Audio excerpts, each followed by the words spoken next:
Yo everybody, what's going on? This is Keegan from KmanCf bringing you the first of my year-end lists for 2020. This time we're doing the top 15 best singles of 2020.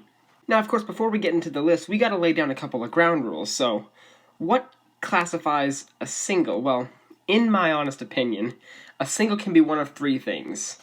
Either A, it was released as a track before an album or an EP was released. 2, it was a track I may have just heard on the radio. Or 3, it is a track that was released as such and promoted as a single after an album was released. All three of these kinds show up somewhere on the list, and of course we're going to stick to the obvious rule of one artist per entry. I'm not just going to fill up a whole list of Rina Sawayama tracks. That's not how it works here. But anyway, we're going to get started with 5 honorable mentions, starting off with the 24K Golden and Ian Dior song, Mood. Not even gonna lie, going into this for the first time a couple months ago, I would just expected another one of those boring, generic trap songs. But wow, I wasn't expecting such a catchy, almost poppy crossover track like this. And it absolutely deserves to be such a smash hit that it is. That guitar line is so vibrant and shiny, it really reminds me of some of that other emo trap that kind of crossed over for a little bit as well. Something like Juice WRLD or even some of X's more positive stuff. And sure, while the trap drums are generic and the melody is extremely simple, it's wonderfully effective in portraying a mood, with its infectious chorus and both artists having memorable performances. Stellar track, not worth sleeping on at all. Now listen up here guys, I'm going to tell you a secret. You want to know how to lose all credibility as a critic? You throw 6ix9ine on a best list. Yes, I know this one's definitely going to sour a lot of people, but goddammit, I found so much to enjoy in Gooba, mainly in that hook with the bass pulses that just present so much energy and is a flawless headbangable moment. Then these eerie synths get added to the mix. It's extremely cohesive, and not to mention that 6ix9ine delivers some of his most fluent, engaging, and consistent rapping probably in his entire career on this track. Now the rest of the album, trust me, we'll get to that, but thankfully there was a refuge in this track. One of the best he's released to date in my opinion. The third honorable mention goes to the Sean Hook track, I Don't Wanna Dance. As much as I would have loved to put Good Love on here, it's not in my parameters, so I gotta stick with second best, which is this one. And honestly, it's probably one of the best tracks Sean's released in a long time. It's such a solid groove with that wavy staccato bass synths, and Sean's buttery smooth yet deeper voice. Sure, at its core it really is just a traditional pop track, but there's a lot more quality all around. The build-up on the pre-chorus is satisfying, the bridge has a solid punch even with the pitched and broken vocals, and the drop is fairly tolerable and normal. I'm glad Sean released some music in the form of that EP. It's worth checking out. Fourth honorable mention, unfortunately, goes to 21 Pilots' Level of Concern. I would have wanted nothing more than to put this higher, but this track really was a novelty of its time, the first big quarantine-inspired hit, I believe, and I had to come to reality and admit that that genre is starting to get a little bit tired, and that kind of stops this track from getting any more than an honorable mention, but don't let that change your opinion, this is still a bop. The synth-pop flavorings all around the track provide the duo with one of their cleanest and radio-ready tracks to date, and I'm really happy that there seems to be no project connected to this track coming. It's a perfect one-hit song for such an occasion and helped to bring some light to an otherwise bleak situation. With Tyler Joseph's clean, slightly emotional vocals, it is an uplifting tune, and I'm thankful the group took the time to release this jam. And the fifth and final honorable mention goes to What a Man Gotta Do by the Jonas Brothers. If you saw my Twitter, this one may come as a little bit of a surprise to you, as I did give this a 10 out of 10 rating thinking it was gonna be Song of the Year. Unfortunately, the track got hella overplayed for me, so its effects have worn off drastically, but nonetheless, still thought I had to feature it here anyway, and it's still a great song. Although it was tough to pick between this and their other big hit of the year, X, but the grand chorus, the captivating, charismatic performances by both Nick and Joe, and that earworm of a melody just propelled this higher. Probably the best track the Jonas Brothers have released after their reunion, and I hope that next album is just as strong, if not more so. Alrighty, now that those are all out of the way, time to get to the actual list. Coming in at number 15, we have Virginia to Vegas with Palm Springs, parentheses, The Way You Make Me Feel. What a beautiful song. The standout here being that killer slap bass line asserting its authority all across the track. That really ramps this song up from just being an honorable mention. Of course, then there's that melody on the pre-chorus. In my opinion, is one of the catchiest melodies I've heard all year. But unfortunately, there are some minor factors that weigh it from getting any higher. The chorus itself doesn't really live up to the rest of the track, feels slightly lackluster in comparison, and the outro goes on for a bit too long, but aside from that, I stand by what I said in Review Recall. We need to make this song a hit. Make it happen, everyone. Give it a listen. Number 14 goes to Miley Cyrus, Midnight Sky. What a rejuvenation for Miley, as I think this part of her career is the best she's been probably ever. Embracing this retro 80s flair that most pop stars seem to be taking inspiration from as well, and with this being the lead single and personal favorite from that Plastic Hearts album, there's so much personality and flavor bursting out of the track. It's a captivating listen with the synth riff, airy drums, plus Miley's vocals may just be the selling point of the tune, going from harmonizing to hollering on the chorus. It's just so fun, and exactly what we needed this year from Miley instead of more of that Younger Now stuff from 2017. Great track. Number 13, I had to put one of the band songs on this list. It Set It Off was so predictable. I would do myself a great disservice by not allowing a Set It Off track on a list like this. And while the band wasn't really all that active in 2020, they did have a short EP early in the year. And while it didn't hold a candle to the group's previous work, the best track, at least for me, was this one. An energetic pop rock cut about this partner having very predictable mannerisms, assisted by some warm acoustic verses that slowly build up to a harmonious chorus, featuring a satisfying melody, albeit some cheesy claps, but that's just a minor little nitpick.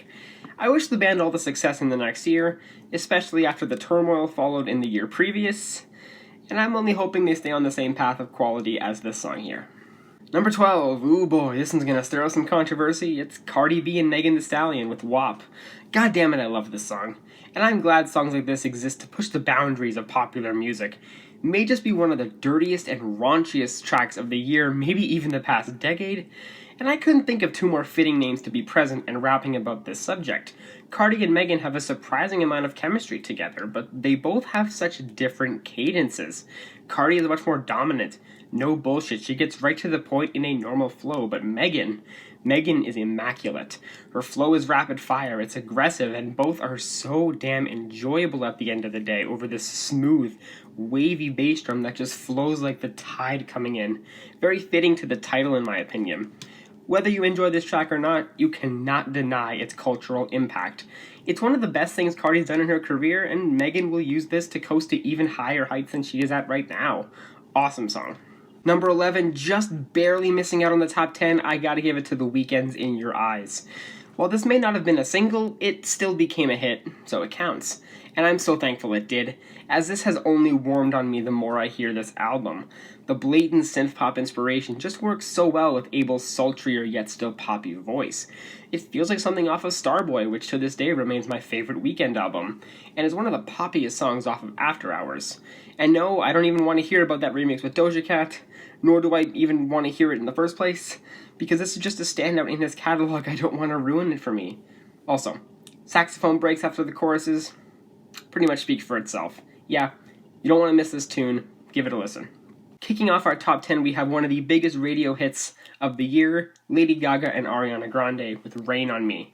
It feels really good to have Lady Gaga back and pumping out pop bangers, and in my opinion, this is one of the best off Chromatica. It feels very nostalgic of the early 2010s in all the best ways. The claps in the background as the tracks begins to build up on the pre-chorus. A pitched vocal moment on the drop, slower refrain. I mean, come on, we're just going right back to my childhood at this point with this one. Not to mention that both Ariana and Gaga blend together very well on this tune, even with Gaga being as deep of a singer as she is. It's just a good time all around here, and would be fantastic at a club once we get back to that.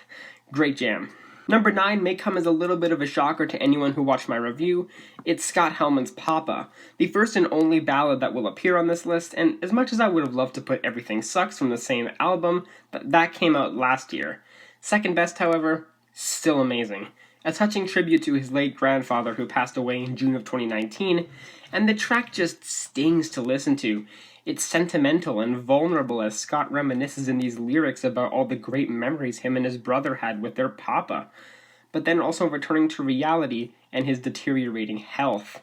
The track also features Scott singing over this melancholic string section and acoustic ambience. It was a fitting closer to Nonsuch Park, and a beautiful song nonetheless. Number 8, yet another very controversial pick. It's Kane Brown with Be Like That, featuring Sway Lee and Khalid. This one might come as a big surprise to a lot of you, as I don't think I've really seen anybody praise this track at all. But my gosh, hearing this on the radio and taking the time to sit down and truly listen to this track, it's one of the grooviest songs I've heard on the radio all year. And sure, what I said in that review recall episode on the EP this track is attached to still holds true, because I think he honestly could release a solid rap project, or at least rap inspired. And this song is concrete proof of that. Kane sounds so comfortable over this instrumental, the tropical guitar strumming with the 808s, and he flows effortlessly on his verse. Sway Lee comes off slightly awkward on the first couple of bars. His flow is a little bit clunky, but he quickly recovers when the bass hits, and Khalid's soft, soothing delivery here is the perfect complement coming after Kane's chorus. Plus, I mean, come on, they all just sound like they enjoyed recording this, which also really shows in the video, and that's just worthy of putting someone in a good mood hearing it. Great tune, absolutely worth more respect. Number 7, yeah, you knew one of her songs had to show up here eventually. It's Dua Lipa with Break My Heart. Re-listening through future nostalgia and trying to find the best hit, in my opinion, was very difficult. But in the end, I had to stick with Break My Heart. Dua Lipa has been one of the few artists this year that completely did a 180 for me in terms of their music. I didn't care too much for her debut project, nothing really clicked with me, but apparently the theme this year is 80s synth-pop inspiration, and I am such a sucker for that type of music. And Dua Lipa sticks the landing flawlessly with this smash hit and its attention-grabbing drums, Dua's warm, charismatic voice, plus the instrumental breaks on the chorus, right before that light guitar strumming and synth melody kicks in, just immediately sold me on first listen. And I've loved the track ever since, and I'm only hoping for more success from Dua Lipa going forward. Number 6 comes in the form of Spanish love songs with Beachfront Property. Spanish love songs are one of the few bands that I discovered this year that just caught me up in their music so emphatically. And as much as I would have loved to put the entire album Brave Faces Everyone on this list as well, I gotta stick to my rules and go with the last hit before this album released, Beachfront Property. What a tearing track, mainly starred by Dylan Slocum's emotional voice. And you can truly hear it over every quiver as he sings over this somber electric guitar, shaky cymbals, and a raging chorus. It's tough to truly listen to, but on the surface it just comes off as an emo jam. Very deceptive song, and I adore it. Of course, the main factor are these lyrics about being told these are the final days, but living them just like you're not caring, wasting valuable time in your life, shouting at your phone, constantly paranoid due to all the mass murder, how you don't feel comfortable going anywhere, getting hammered in a bar alone. It's tragic, but it also comes off as angry, and it's a fantastic song off a fantastic album. Don't sleep on this band. I highly urge you to give this a listen. Number 5, here comes another heavily controversial pick. We got Shawn Mendes' Wonder.